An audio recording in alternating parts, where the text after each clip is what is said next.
দেখতেছি কাফেরাও ওই ফিতনার যুগে মানুষগুলো সকাল বেলায় মোমেন থাকবে, সন্ধ্যা বেলায় কাফের হয়ে যাবে। কিয়ামতের আগে ফিতনা আসবে, শিরকের ফিতনা, কুফরির ফিতনা চারদিক থেকে আসবে। অন্ধকার রাতের আধার যেমন আসে, সূর্য ডুবেছে আধার চারদিক থেকে ধেয়ে আসে, অনুরূপ আসবে। রাসূল উদাহরণ দিচ্ছে। এক এক ফিতনা এক এক ঢেউয়ের মতো। ঢেউ যেমন এসে, আপনারা বঙ্গোপসাগরে যারা গেছেন গোসল করার জন্য যখন নামছেন, তখন ঢেউ যখন আসে তখন যে কয়জন থাকে কয়জন রেখার তীরের দিকে ধাক্কা মারে, এমন ফিতনা আসবে। এক ফিতনা লাখ লাখ লোকের ঈমান কেড়ে নিয়ে যাবে। এক এক ফিতনা কোটি লোক ঈমান হারা হয়ে যাবে। আজ থেকে 20 বছর আগে আমরা যখন পড়াইছি, আর 30 বছর আগে পড়ছি, আপনারা এখানে আমার সমবয়সী সিনিয়ররা অনেকে আছেন, আমাদের সিলেবাসে ধর্ম যার যার উৎসব সবার, এই স্লোগানটা 20 বছর আগে ছিল না। এটা আওয়ামী লীগ সরকার যখন এইবার গত 15 বছর তো ক্ষমতায় ছিল, এইবার যখন তারা ক্ষমতায় আসছে, তারা শুরুর দিকে এটা আমাদের প্রাইমারি সিলেবাসে ঢুকাইছে। হঠাৎ করে উনাদের নেত্রী কোনো একদিন বলল যে ধর্ম যার যার উৎসব সবার। উনি তো হিন্দুদের মন্দিরে যেতেন, যা যেতে পারে, রাষ্ট্রপ্রধান যারা, এমপি মন্ত্রী যারা, তারা তাদের সকল প্রজাদের খবর নেবে। ইসলামে এটা আছে, আমরা মানা করব না।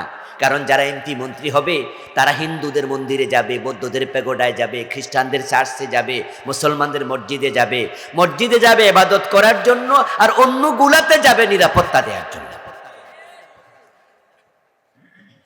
কিন্তু নিরাপত্তা দিতে যাইয়া এমন কথা কইছে যেটাতে তার ঈমান শেষ। ঢাকেশ্বরী মন্দিরে গিয়ে ম্যাডাম কি বললেন? বললেন যে এবার দুর্গা দেবী গজে চড়ে স্বর্গ থেকে মর্তে নেমেছে, তাই ধান বেশি হয়েছে। আপনাদের মনে আছে কি এ কথা বলছে? আপনাদের মনে আছে? গজ মানি হাতি। হিন্দুদের ধারণা হচ্ছে দুর্গা দেবী স্বর্গ থেকে নেমে যখন পৃথিবীতে আসেন, এক এক বছর এক এক বাহনে চড়ে আসেন। যেই বছর হাতিতে চড়ে আসবে ওই বছর ধান বেশি হবে। এটা হচ্ছে হিন্দুদের ধারণা। ঠিক নেত্রী ঠিক একই কথা যাইয়া বললেন। আচ্ছা, আপনি সেখানে নিরাপত্তার জন্য গেলেন নাকি আপনি তাদের মতো আকীদার জন্য গেলেন? আজীব তো, আপনি তো মুসলিম। উনি কোন একটা প্রোগ্রামে বলে দিলেন ধর্ম যার যার উৎসব সবার, সবাই মিলে উৎসব করো দুর্গা পূজায়। আর কিছু লোক পাইছি রে করে হাততালি দিল। উনার এই বক্তৃতাটা টেলিভিশনে প্রচার করলো, পত্রিকায় লিখলো, এটা সিলেবাসে ঢুকাই দিল। এখন বাংলাদেশের বাচ্চারা পড়ে ধর্ম যার যার উৎসব সবার। একটা স্লোগান ঢেউয়ের মতো ধাক্কা দিয়া কোটি কোটি লোকের ঈমান শেষ করে দিয়েছে। কারণ তার এই স্লোগানটা আল্লাহর কোরআনের সম্পূর্ণ বিপরীত, উল্টা। আমার বন্ধু, ঈমান এবং কুফর এ দুইটার পার্থক্য যদি আপনি করতে না জানেন তাহলে আপনার ঈমানটা টিকে থাকবে না। রাসূলুল্লাহ সাল্লাল্লাহু আলাইহি ওয়াসাল্লাম বলছেন, ইন্নাল আবদা লা ইয়াতাকাল্লামু বিল কালিমাতি মিন সাখাতিল্লাহি লা ইউলকি লাহা বালান ইয়াহবি বিহা ফি জাহান্নাম। নবীজি বলছেন, আল্লাহর বান্দা কখনো কখনো মুখ দিয়ে এমন কথা বলে যেই কথাটা সে গুরুত্বহীনভাবে বলেছে, সাধারণভাবে বলছে, ভেবে চিনতে অঙ্কের হিসাব করে প্ল্যান করে বলে নাই, হালকাভাবে বলেছে। কিন্তু মুখ থেকে বের হওয়া ওই কথায় আল্লাহ এত রাগ হইছে তাকে জাহান্নামের মাঝখানে ফেলে দিয়েছেন।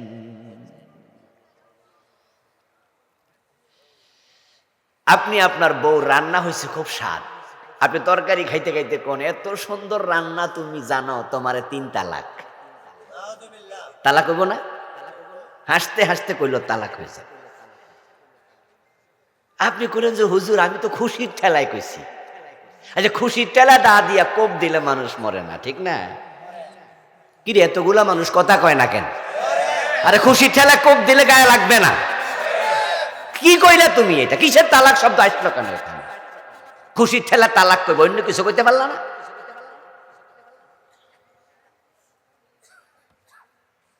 নবীজি বলছেন যে মানুষ মাঝে মাঝে এমন কথা বলে যা বুঝেই না সে কি বলছে, কিন্তু ঈমান শেষ। এটা কুফরি কালাম। ঈমান এবং কুফর কি এটা না বুঝলে আপনিও হাসতে হাসতে বেঈমান হয়ে যেতে পারেন। এমন কথা আপনি বলে ফেলবেন যে কথা, এই যে ধর্ম যার যার, উৎসব সবার, এটা কেন কুফর? কারণ এটা আল্লাহর কোরআনে সূরা কাফিরুনের উল্টা। সূরা কাফিরুনের শেষ আয়াত, লাকুম দীনুকুম ওয়ালিয়া দীন। বাংলা অর্থ হলো তোমাদের ধর্ম তোমাদের, আমার ধর্ম আমার। এবার বলুন তো, হিন্দুদের ধর্ম আর মুসলমানের ধর্ম এক না আলাদা? তো আল্লাহ বলে তোমাদের ধর্ম তোমার, আমার ধর্ম আমার। তাহলে স্লোগান হবে ধর্ম যার, উৎসব তার। এটা হলো আল্লাহর দেয়া সীমা। মুসলমানের গরু জবাব, কুরবানের গরু আমরা জবে করি, কোন হিন্দু এটাকে তার উৎসব বলে না। কোন হিন্দু কেমনে গরু জবে করেন দেখতে আসবে না? আসে নাকি?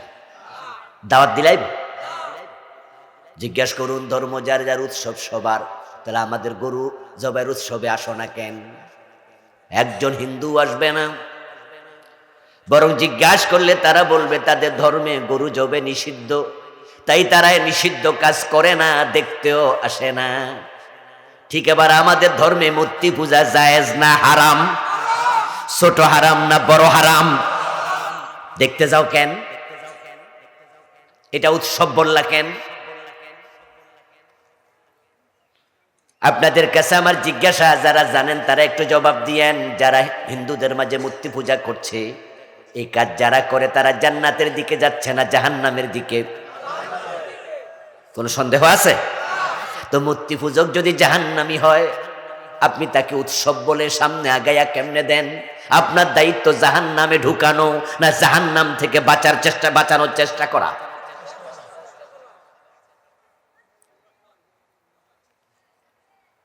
নবী ইব্রাহিম আলাইহিস সালাম মূর্তির বিরুদ্ধে কথা বলেছেন। নবী মুহাম্মদ সাল্লাল্লাহু আলাইহি সাল্লাম কাবা যখন বিজয় হয়ে যায়, ৮ম হিজরিতে মক্কা বিজয় হলো, তখন মক্কায় যে ৩৬০টা মূর্তি ছিল এগুলো রেখেছেন না সরাইছেন? তো মুসলমান তো মূর্তি বানাতে আসে না, সরাইতে আসে। এখন আপনি স্লোগান দিয়ে দিলেন ধর্ম যার যার, উৎসব সবার। মুসলমানের সন্তানরা স্লোগান পাইয়া হিন্দুদের দুর্গা পূজার সময় এমন মন্দিরও আছে যেখানে হিন্দুর চেয়ে মুসলমানের সংখ্যা বেশি। এবং আপনারা এই স্লোগানটাকে মনে করেন যে এটা সম্প্রীতি স্লোগান। এটা অসুবিধা নেই, অসাম্প্রদায়িক স্লোগান। হিন্দুদের দুর্গা পূজা আমরাও একটু যাবো, একটু আনন্দ করবো, আচ্ছা অসুবিধা কি? ও দোস্ত, প্রবলেমটা হচ্ছে এটা শিরকের অনুষ্ঠান। ঝামেলা তো এখানে, আল্লাহর কাছে শিরকের চেয়ে নিকৃষ্ট কোনো কাজ, ইন্না শিরকা লা যুলমুন আযীম। এখানে তুমি কেন যাইবা? কোন হিন্দু অসুস্থ, সেবা করার জন্য যাও। কোন হিন্দু রক্ত লাগবে, মুসলমান তুমি রক্ত দিতে চলে যাও, ইসলাম না করবে না। হিন্দু না খেয়ে আছে, তোমার নিজের খাবারটা তাকে খাইয়ে দাও, ইসলাম না করবে না। কিন্তু মূর্তি পূজা তো শিরক, সেখানে তুমি যাইতে পারবা না। পার্থক্য বুঝতে হবে। কিয়ামতের আগে ফিতনা আসবে, এক এক ফিতনা ঢেউয়ের মতো আসবে, ঈমান শেষ করে দেবে। একটি ফিতনা এত জঘন্য পর্যায়ে পৌঁছেছে, আপনার অনেকে পর্যন্ত আক্রান্ত। বলেছি গাছ লাগাবেন, বেড়া দিয়েন, না ছাগলে খেয়ে নেবে। মাছ ধরবেন, ডুলার তলা আছে কিনা খেয়াল করেন, না হয় কিন্তু সকালে মাছ পাবেন না। আল্লাহর কাছে যাবেন, ঈমান আপনার ছিল কিন্তু আপনি হারিয়েছেন, গিয়ে দেখবেন আপনি বেঈমান, কপালে জান্নাত নাই, আপনি শেষ। আমল আপনি করেছেন, নামাজ, রোজা, হজ, যাকাত, কিন্তু বেদাত মিশ্রিত আমল একটাও কবুল হয় নাই। হাশরের ময়দানে গিয়ে টের পাবেন আপনি বেদাতই ছিলেন। আল্লাহ বলছে, কুল হাল নুনাব্বিউকুম বিল আকসারিনা আমালা আল্লাযীনা দাল্লা সাইয়ুহুম ফিল হায়াতিদ দুনিয়া ওয়া হুম ইয়াহসাবুনা আন্নাহুম ইউহসিনুনা সুনআ। আল্লাহ তাআলা সূরাতুল কাহফের 103 104 নম্বর আয়াতে বলছেন, ও নবী আপনি বলুন, আমি কি তোমাদেরকে এমন কিছু মানুষের খবর দেব নাকি যে মানুষগুলোর দুনিয়ায় যত আমল ছিল সব দুনিয়াতে হারাইয়া গেছে। দল্লা হারাইছে, সাইয়ুহুম তাদের আমল, ফিল হায়াতিদ দুনিয়া দুনিয়াতে আমল এখানে করছিল, এখানে হারাই ফেলছে, আল্লাহ পর্যন্ত পৌঁছে নাই। ওয়াহুম ইয়াহসাবুনা আন্নাহুম ইউহসিনুনা সুনআ। আল্লাহ বলছেন তারা যে আমল হারাইয়া ক্ষতির মাঝে পড়ে গেছে, ওরা বুঝেও না তারা ক্ষতিগ্রস্ত। বাংলাদেশে কাদিয়ানি নামে একটা সম্প্রদায় আছে, আসেনি? আচ্ছা, আপনাদের কাছে আমি জানবো, যারা বোঝেন তারা একটু বলুন তো, কাদিয়ানিরা আলেমদের ফতুয়া মোমেন না কাফের? কিন্তু ওরা কি মানে এই ফতুয়া? ওরা কিন্তু 5 ওয়াক্ত নামাজ পড়ে, ওদের মসজিদ আছে। ওরা বলতেছে যে হুজুররা তোমরা এসব কি ফতুয়া দাও, আমরা নেই না। ওরা ওদের মতো চলছে, চলতে চলতে মরে যাবে। আল্লাহর সামনে গিয়ে দেখবে আলেমদের ফতুয়া শতভাগ সত্য। যারা পীরের পায়ে সেজদা দেয় তারা মুশরিক, ঈমান শেষ। আমি চিৎকার দিয়ে বলে কোনো লাভ নাই, তারা শুনবে না। তারা বলবে আবুল কালাম আজাদ বাশার, আরে পীরের পায়ে সেজদা দিলে মুশরিক হয়, এটা কি এটা কথা হইল? আমরা তো সেজদায় তাজিমই দেই, পীরকে ভক্তি না করি, ইবাদত তো করি না। আমি বলবো সেজদার মালিক আল্লাহ, তারা বলে হ্যাঁ এটা শরীয়তে, তবে মারেফতে জায়েজ আছে। আপনারা তো শরীয়তের মৌলবী, এই জন্য মারেফত জানেন না। 30,000 জহিরি, 70,000 বাতিনি, ওখানে জায়েজ। আমার ফতুয়া নেয় না। আল্লাহর সামনে গিয়ে ঠিকই দেখবে ফিরকে সেজদা দেয়া গেল, ঈমান শেষ। আল্লাহর সামনে গিয়ে তখন দেখবে তার আমল নামা এরকম সাদা কাগজের মতো খালি, কিচ্ছু নাই। ঈমান যার নাই, আমলও তার থাকে না। ঈমান হলো একের মতো, নেক আমল হলো ডান পাশে শূন্যের মতো। যদি ঈমানটা থাকে, একটা আমল করো 10 গুণ সওয়াব পাবে। কিন্তু ঈমান যদি না থাকে, ঈমান ছাড়া আমলের কোনো দাম নাই। একের ডানে 1 শূন্য 10, 2 শূন্য 100, 3 শূন্য 1000, 5 শূন্য 1 লাখ, 1.5 শূন্য দাম বাড়বে। কিন্তু ঈমান যদি না থাকে, একটা মুছে দাও, শূন্যের দাম আর নাই। আল্লাহর সামনে গিয়ে দেখবে ওই নামাজি রোজাওয়ালা কিচ্ছু নাই আমলে, সব খাকা ফাঁকা, সব বাতিল, দুনিয়া হারাইছে। আল্লাহকে সেদিন বলবে আল্লাহ আমি তো নামাজি ছিলাম। যেমন কাদিয়ানি, তারা 5 ওয়াক্ত নামাজ পড়ে, কাদিয়ানিদের মাঝে মিথ্যা বলে না। কাদিয়ানিদের মাঝে রমজানে রোজা রাখবে এমন লোক কি নাই? সে বলবে আল্লাহ আমার রোজার সওয়াব কই, আমি তো রোজাওয়ালা ছিলাম। পীরের পায়ে যারা সেজদা দেয়, আবার 5 ওয়াক্ত নামাজও পড়ে, এমন 2-4 জন কি নাই? সে বলবে আল্লাহ আমার নামাজের সওয়াব কই? আল্লাহ বলবে বান্দা তুই কি সূরা কাহফের 103 নাম্বার আর 4 নাম্বার আয়াত পড়স নাই? সেখানে আমি বলেছি এমন কিছু মানুষ আছে যাদের সব আমল দুনিয়ায় হারাইয়া গেছে, তুই তো তাদের একজন। তুই কেন কফর করলি, তুই কেন শিরিক করলি, তুই কেন বেদাত করলি? তখন বান্দা কি বলবে সেটাও আল্লাহ কোরআনে বলতেছেন। সে বলবে ওয়ালাউ আন্না লানা কাররাতান ফানাকুনা মিনাল মুমিনিন, আল্লাহ আমার দুনিয়ায় আরেকবার পাঠাও, আমি মুমিন হব, আর এই সমস্ত বাজে কাজ করব না। আমারে দয়া করে একটাবার দুনিয়ায় আবার পাঠাও। এই কথা সে বলবে, একটাবার পাঠাও আবার। আপনারা বলুন তো আর পাঠানো হবে নাকি? সেদিন বুঝে কোনো লাভ হবে না। বরং আল্লাহ কি বলবেন সেটাও আল্লাহ কোরআনে জানাইছেন। তিনি বলবেন খুযূহু ফাগুল্লুহু সুম্মাল জাহিমা সাল্লু। তারে ধর ও ফেরেশতারা, তারে ধর। তারে 40 বছর 50 বছর 80 বছর হায়াত দিছি, তখন সে পারে নাই, এখন নাকি আরেকবার পাঠাইতাম। তারে ধর। ফাগুল্লুহু, গলার মাঝে বেড়ি পড়া, হাতের মাঝে হ্যান্ডকাপ, পায়ের মাঝে ডান্ডা বেড়ি, গলার মাঝে রশি লাগা। সুম্মাল জাহিমা সাল্লুহু, তারপর জাহান্নামের মাঝখানে ফেলে দে। সেদিন বুঝে কোনো লাভ নাই। কিন্তু আজকে বুঝলে তাওবার সুযোগ আছে না নাই? একটা স্লোগান আপনাদেরকেও বেঈমান বানাইছে, যেটা বাংলাদেশের সংবিধানের ভিতরে ঢুকছে, একবারে কুফরি শিরকি স্লোগান। ওই যে ডক্টর কামাল মিয়া 72-তে সংবিধান লিখছে, ইসলাম সম্পর্কে কিচ্ছু জানে না তো। এই জন্য সংবিধান লেখার সময় ব্রিটিশ আইনকে সামনে রাখছে, আল্লাহর কোরআনের আইন সামনে রাখে নাই। আল্লাহর কোরআনে আছে সূর ধরে হাত কাটো, ব্রিটিশ আইনে আছে সূর ধরে জেলে দাও। এখন বাংলাদেশের ফৌজদারি বিধান যখন অন্তর্ভুক্ত করে, তখন সূর ধরে হাত কাটার আইনটা সে ঢুকায় নাই, ঢুকাইছে ব্রিটিশটা।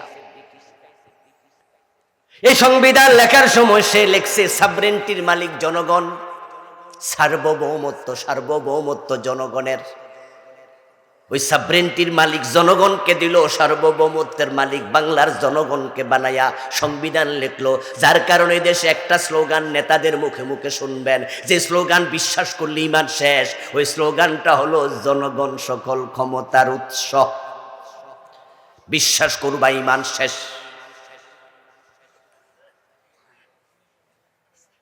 এই ফিতনা 72-তে ঢুকেছে।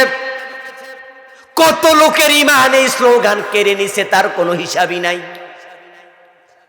কারণ তোমার স্লোগান তো আল্লাহর কোরআনের উল্টা। ঈমান মানে হলো বিসমিল্লাহর বা থেকে মিনাল জিন্নাতি ওয়ান নাসের সিন পর্যন্ত এই কোরআনে যা আছে বিনা প্রশ্নে মেনে নিতেই হবে। মেনে নেয়ার নাম ঈমান। আইয়াকুলু সামিনা ওয়া আতানা। আল্লাহ কোরআন মাজিদে বলছেন, মোমেনরা শুধু বলবে শুনলাম মানলাম, শুনলাম মানলাম, কোনো মাঝখানে কথা নাই, কোনো প্রশ্ন চলবে না। মানতে কোনো দেরি করলে ঈমান থাকবে না।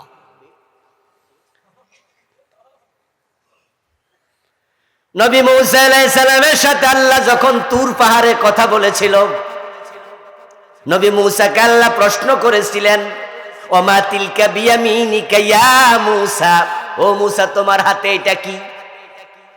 মূসা আলাইহিস সালামের হাতে একটা লাঠি ছিল, ওইটাতে ভর দিয়া তিনি পাহাড়ে উঠছেন। তুর পাহাড় অনেক উঁচু। আমিও গিয়েছিলাম 8-10 বছর আগে মিশরে। কায়রো থেকে 6 থেকে 700 মাইল দূরে, একবার ইসরায়েলের পাশে তুরে সাইনা। বিশাল উঁচু পাহাড়, যেখানে তাওরাত নাজিল হয়েছে। নবী মূসা হাতের লাঠিতে ভর দিয়ে দিয়ে পাহাড়ে উঠেছেন। আল্লাহ কয় হাতে কি? মূসা নবী বলে হিয়া আসায়া, এটা আমার লাঠি। কথা হলো, এক পর্যায়ে আল্লাহ কয় এলকে আসাকা, হাতের লাঠি ফেলে দাও। মূসা হাতের লাঠি ফেলতে 1 সেকেন্ড দেরি করে নাই, ফেলে দিছে। কারণ আল্লাহ যা বলে তা মানতে দেরি করা যায় না। মূসা আলাইহিস সালাম হাতের লাঠি ফেলার পরে এটা অজগর সাপ হয়ে গেছে। এটা সাপ হইয়া কিলবিল করে দৌড়াদৌড়ি শুরু করছে।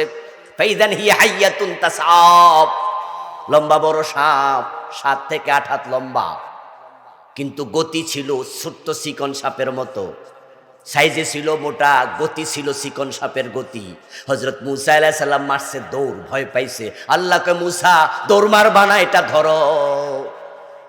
এখন সাপের গায়ে হাত দেওয়া তো রিক্স আছে, কিন্তু মূসা ধরতে দেরি করেন নাই, কারণ ধরার জন্য বলছে কে? খুযাহা, আল্লাহকে এটা ধর। ধরার সাথে সাথে আবার অজগর সাপ হাটের লাঠি হয়ে গেছে। সুবহানাল্লাহ পড়েন। আল্লাহ যা কয় মানতে দেরি করা যায় না। এ কোরআনে যা আছে সব মানবেন। এখন কোরআনের মাঝে আছে রাজত্বের মালিক কে? সার্বভৌমত্বকার, ক্ষমতার উৎস কে? আন্নাল কুওয়াতা লিল্লাহি জামিয়া, নিশ্চয় সব ক্ষমতার মালিক আল্লাহ। কুলিল্লাহুম্মা মালিকাল মুলকি তুতিল মুলকা মান তাশা ওয়া তানজিউল মুলকা মিম্মান তাশা। ও নবী আপনি বলুন, ও রাজাদিরাজ আল্লাহ, তুমি ক্ষমতার মালিক, তুমি যাকে চাও ক্ষমতা দাও, তুমি যাকে চাও ক্ষমতা থেকে নামাইয়া এক কাফরে দিল্লি পাঠাইয়া দাও। এমন ভাবে নামাও, রান্না করা ভাত খাইয়া ফলানোর সময় দেও না। ক্ষমতার মালিক কে? জোরে বলেন না কে? জনগণ সকল ক্ষমতার উৎস। স্লোগান কুফর, এটা শিরক। সাবধান, তওবা তওবা তওবা, ফিরে আসেন। আরো কয়েকটা আমি শোনাবো। জনগণ যে ক্ষমতার মালিক না, এটা তো বাংলাদেশে বারবার প্রমাণিত হয়েছে। এরপরে স্লোগান কেন চলবে? এই যে নির্বাচনের আগের নির্বাচনে জনগণ ঘুমাইছে, রাতের বেলায় ভোট হয়ে গেছে, ঠিক না? এই যে তাহাজ্জুদের সময় ভোট শেষ, তো জনগণ ক্ষমতার মালিক হলে এরা তো সব ঘুমাই রয়েছে। ক্ষমতা তো চলে আসলো ঠিকই, রাতের বেলায় ভোট করে। আবার এবার যারা ক্ষমতায় বসেছিল 15 বছর লাগাতার, ক্ষমতা তারা ভাবছে তাদের হাতে, তাই তাদের বড় নেতা ঘোষণা করছিল কিসের আন্দোলন, এ বছর না ওই বছর, মানুষ বাঁচে কয় বছর, আন্দোলন হবে না রে। এই জন্য ভিশন 2041, 2041, মানে এর আগে নামবে না। আসমানের মালিক কয় 41 সন দরকার নাই, 45 মিনিটও নাই। আমার প্রিয় ভাইরা, জনগণের হাতে ক্ষমতা থাকে না, থাকলে ফেরাউন ডুবে মরতো না। ফেরাউনকে ডুবে মারছে কেনা? কে ডুবাইছে? ফেরাউনকে ডুবার সময় ঘুমাইছিল? সজাগ ছিল? ক্ষমতা ত্যাগ করে গেছিল? পদত্যাগ? একা ছিল না সৈন্য ছিল? সজাগ ছিল, ক্ষমতায় ছিল, সৈন্য সাথে ছিল। আরে আমরা তো নিজের সেফটির জন্য আমরা কি রাখি? এসএসএফ, র্যাব, পুলিশ, বিভিন্ন বাহিনী, বড় বড় পিস্তলওয়ালা আপনার সামনে ঘুরতেছে, আপনাকে সেফটি দেবে। আসমানের মালিক যদি উল্টায়া দেয়, যাকে রেখেছো নিরাপত্তার জন্য, তার পিস্তল তোমার বুকে ঠেকাইয়া দিবে। বডিগার্ড হত্যা করেছে পৃথিবীর ইতিহাসে এমন রাজা আছে না নাই? আমেরিকা সহ, বাংলাদেশ সহ, ইন্ডিয়া সহ অনেক রাজা বাংলাদেশে, ইন্ডিয়া কাছের লোকেরা হত্যা করছে। যাদের উপর বিশ্বাস ছিল ওরাই মেরে ফেলেছে।